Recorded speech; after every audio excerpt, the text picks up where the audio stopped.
BA third year political science second paper international relation के students unit 4 आज हम start कर रहे हैं और उसका टॉपिक हम जो देखेंगे वो है भारत की विदेश नीति।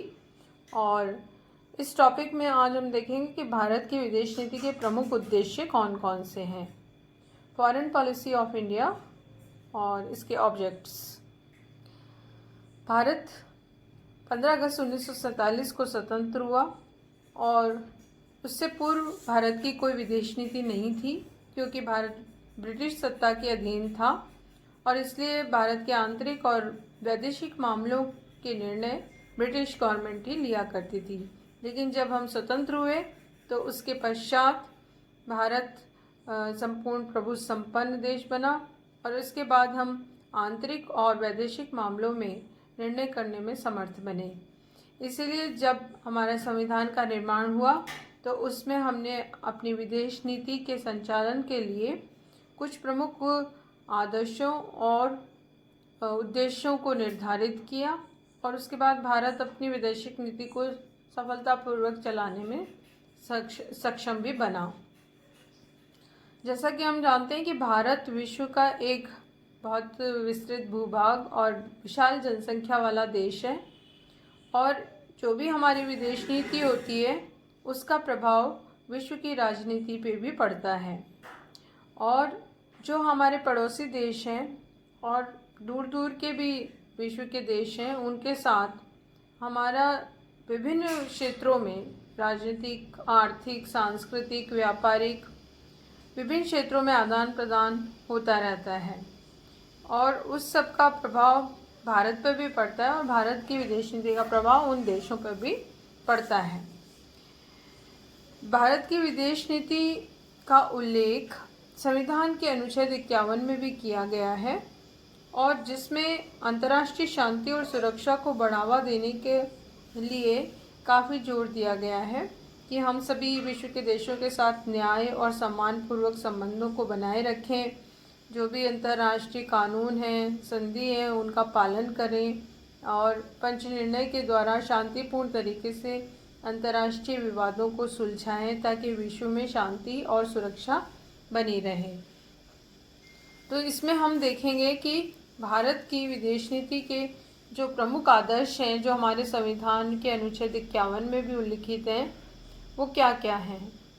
तो जो आदर्श और उद्देश्य हैं उसमें पहला प्रमुख उद्देश्य तो ये है कि अंतर्राष्ट्रीय शांति और सुरक्षा को बढ़ावा देना, हर संभव वो प्रयत्न करना कि विश्व में शांति रहे, सुरक्षा रहे और बेवजह के युद्धों से विश्व को बचाया जा सके। दूसरा प्रमुख उद्देश्य है अंतर्राष्ट्रीय विवादों का हल मध्यस्थता के द्वारा किया जाए। मध्यस्थता से अभिप्राय है कि अगर दो देशों के बीच में विवाद है तो तीसरा देश उसके बीच में पड़ के मध्यस्थता करके उस विवाद को शांतिपूर्ण तरीके से हल कर दे और युद्ध की आवश्यकता ही न पड़े। तीसरा उद्देश्य ये है कि सभी देशों के साथ सम्मानपूर्वक संबंध बनाए रखना। हर देश का, चाहे छोटा देश हो, बड़ा देश हो, गरीब हो या अमीर देश हो, सभी देशों के साथ भारत की विदेश नीति ये रही है कि उसको बराबर आदर और सम्मान देना। चौथा प्रमुख उद्देश्य है अंतर्राष्ट्रीय कानून और संधियों इनके प्रति आस्था रखना। अंतर्राष्ट्रीय कानून के प्रति और विभिन्न राष्ट्रों के मध्य पारस्परिक संबंधों में जो संधियां की जाती हैं उनके पालन के प्रति आस्था बनाए रखना और ईमानदारी से उनका पालन करना। एक और जो प्रमुख उद्देश्य है वो है सैन्य गुटबंदियों और सैन्य समझौतों से अपने आप को पृथक रखना और ऐसी गुटबंदी को निरुत्साहित भी करना। और जब शीत युद्ध की स्थिति थी अंतर्राष्ट्रीय स्तर पर, तब भी भारत ने किसी सैन्य गुट का सदस्य बनना स्वीकार नहीं किया था, क्योंकि भारत हमेशा से गुटबंदी, खासकर सैन्य गुटबंदी से दूर रहता है और इस तरह के समझौतों से पृथक रहता है। एक और प्रमुख उद्देश्य है उपनिवेशवाद का विरोध करना, क्योंकि भारत भी उपनिवेशवादी प्रवृत्ति का शिकार रहा और ब्रिटिश उपनिवेश रहा और काफ़ी लंबे समय तक गुलाम देश की स्थिति रही। इसलिए जहाँ भी विश्व में उपनिवेशवाद होता है, भारत उसका उग्र विरोध करता है। एक और प्रमुख उद्देश्य है, विश्व में कहीं भी साम्राज्यवादी अगर भावना है तो उसको निरुत्साहित करना। साम्राज्यवादी जो प्रवृत्ति है उसका भारत कभी पक्षधर नहीं है और इसको हमेशा समाप्त करने पर जोर देता है। फिर उपनिवेशवाद, जातिवाद और साम्राज्यवाद जैसी प्रवृत्तियों से जो पीड़ित और शिकार देश हैं, उन देशों की सहायता करना, सक्रिय सहायता करना हर प्रकार की, चाहे वो आर्थिक हो, चाहे वो राजनीतिक हो, व्यापारिक हो, तकनीकी या अन्य क्षेत्रों में जहाँ भी उन आवश्यकता है उन देशों को उनकी सहायता करना भारत की विदेश नीति का एक प्रमुख उद्देश्य है। इसके साथ ही एक और प्रमुख उद्देश्य है भारत के राष्ट्रीय हितों को बढ़ावा देना। भारत की आकांक्षाओं, आवश्यक राष्ट्रीय हित के लिए चिंता करते हुए अंतर्राष्ट्रीय जगत में समझबूझ और समर्थन विकसित करना और आपसी विश्वास और सम्मान के संबंधों का निर्माण करना। एक और जो प्रमुख उद्देश्य है वो ये कि सभी देशों के साथ विभिन्न क्षेत्रों में संबंधों को बढ़ावा देना। विभिन्न जो देश हैं उनके साथ व्यापारिक, औद्योगिक निवेश, प्रौद्योगिकी के अंतःकरण और अन्य कार्यमूलक क्षेत्रों में सहयोग को व्यापक बनाना, लाभप्रद बनाना, सहयोग विकसित करना, व्यापारिक और व्यावसायिक संपर्कों को सक्रिय रूप से सहज बनाना, ये भी भारत का एक प्रमुख उद्देश्य है ताकि आर्थिक विकास अधिक से अधिक हो सके। एक और प्रमुख उद्देश्य ये है कि जो सभी देश हैं उनको, वहाँ के लोगों को सृजनात्मक भावनाओं को उन्मुख करने की प्रेरणा देना, लोकतंत्र और व्यक्तिगत स्वतंत्रता को उद्देश्य बनाते हुए इनका संवर्धन विश्व स्तर पर करना और लोकतंत्र के पक्ष में सार्वभौमिक सामंजस्य को शांति और विकास के अनिवार्य आधार के रूप में मजबूत करना। एक और प्रमुख उद्देश्य है, भारत द्विपक्षीय संबंधों को बढ़ावा देता है, इसको संवर्धित करने, वृद्धि करने पर जोर देता है। विश्व में शांति, स्थिरता और बहुध्रुवीय स्थिति को मजबूत किया जा सके, इस दिशा में काम करने के लिए भारत ने P5 देशों और अन्य प्रमुख शक्तियों के साथ कार्य भी किया है। इसके साथ ही एक और प्रमुख उद्देश्य है, अंतर्राष्ट्रीय समुदाय के समक्ष जो भी जटिल और राजनीतिक, सामाजिक, आर्थिक समस्याएं हैं उनका हल ढूंढना, रचनात्मक हल ढूंढना। अंतर्राष्ट्रीय जो संगठन है, संयुक्त राष्ट्र संघ, गुटनिरपेक्षता, ये जो बहुपक्षीय संस्थाएं हैं, अंतर्राष्ट्रीय संगठन है, उनका रचनात्मक कार्य करना।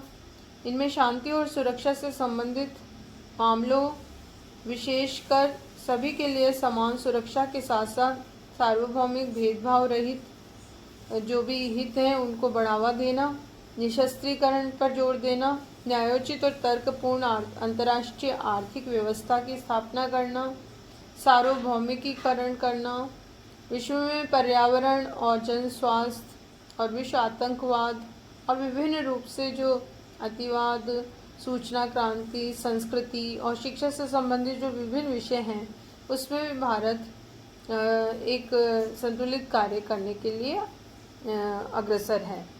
इसके साथ ही एक और प्रमुख उद्देश्य है कि जो एशिया के दक्षिणी क्षेत्र है जहाँ पे भारत भी स्थित है, ऐसे दक्षिणी एशियाई देशों के साथ भारत मैत्री और सहयोग को बढ़ावा देता है।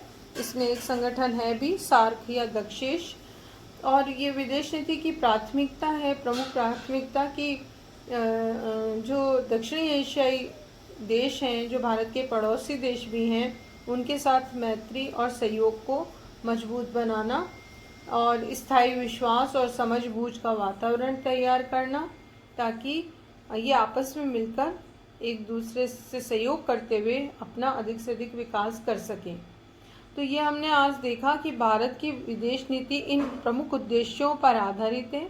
इनको आधार बनाते हुए, इन आदर्शों पर चलते हुए भारत अपनी विदेश नीति का संचालन करता है, चाहे वो किसी भी दल की सरकार बने, लेकिन ये प्रमुख आधार हैं हमारी विदेश नीति के। इन उद्देश्यों को ध्यान में रखकर सभी सरकारें कार्य करती हैं। इन उद्देश्यों से ये बात स्पष्ट होती है कि भारत की विदेश नीति में मैत्रीपूर्ण संबंध, विश्व शांति, विश्व सुरक्षा, समानता ये सिद्धांत बहुत अधिक महत्व रखते हैं। भारत हमेशा देश में भी न्यायपूर्ण व्यवस्था का समर्थक है और विश्व में भी न्यायपूर्ण व्यवस्था लाना चाहता है और सभी के साथ सहयोग और सद्भावना की नीति पर चलने पर विश्वास करता है।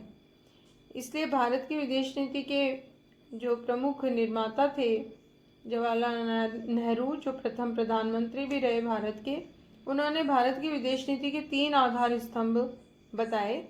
एक तो शांति, दूसरा मित्रता और तीसरा समानता। इस तरह से हमने देखा कि भारत की विदेश नीति के ये प्रमुख उद्देश्य हैं। 2013 में जो भारत सरकार का विदेश मंत्रालय उसकी वार्षिक रिपोर्ट में भी भारत की विदेश नीति के उद्देश्य को स्पष्ट किया गया था कि राष्ट्रीय लोकाचार पे आधारित भारत की विदेश नीति देश के राष्ट्रीय हितों को आगे बढ़ाते हुए राष्ट्रीय विकास और परिवर्तन की प्रक्रियाओं का समर्थन करती है। भारत की सुरक्षा सुनिश्चित करना, सामाजिक आर्थिक विकास को बढ़ावा देना, देश की रणनीतिक स्वायत्तता को बनाए रखना और अधिक उचित वैश्विक व्यवस्था की दिशा में कार्य करना इसका अभिन्न अंग है। भारत अपनी सीमाओं को शांतिपूर्ण और सुरक्षित रखता है और पड़ोसी देशों के साथ संबंधों का विस्तार करना, महाशक्तियों के साथ सौहार्दपूर्ण और संतुलित रिश्ते कायम करना और विकासशील देशों के साथ पारस्परिक लाभदायक सहभागिता का इच्छुक है। भारत की विदेश नीति में सशक्त बहुपक्षीय आयाम भी हैं, जिसके अंतर्गत वो आज की चुनौतियों जैसे आतंकवाद, जलवायु परिवर्तन, चिरस्थायी विकास, ऊर्जा, खाद्य सुरक्षा और साइबर और अंतरिक्ष सुरक्षा संबंधी चुनौतियों से निपटने के लिए अंतर्राष्ट्रीय निकायों और मंचों पर सहभागी देशों के साथ मिलकर कार्य कर रहा है। भारत अंतर्राष्ट्रीय संस्थाओं में सुधार की मांग करता है ताकि आज के विश्व की वैश्विक वास्तविकता को परिलक्षित किया जा सके और भारत के लिए एक समुचित भूमिका सुनिश्चित की जा सके। तो आज हमने देखा भारत की विदेश नीति के प्रमुख उद्देश्य।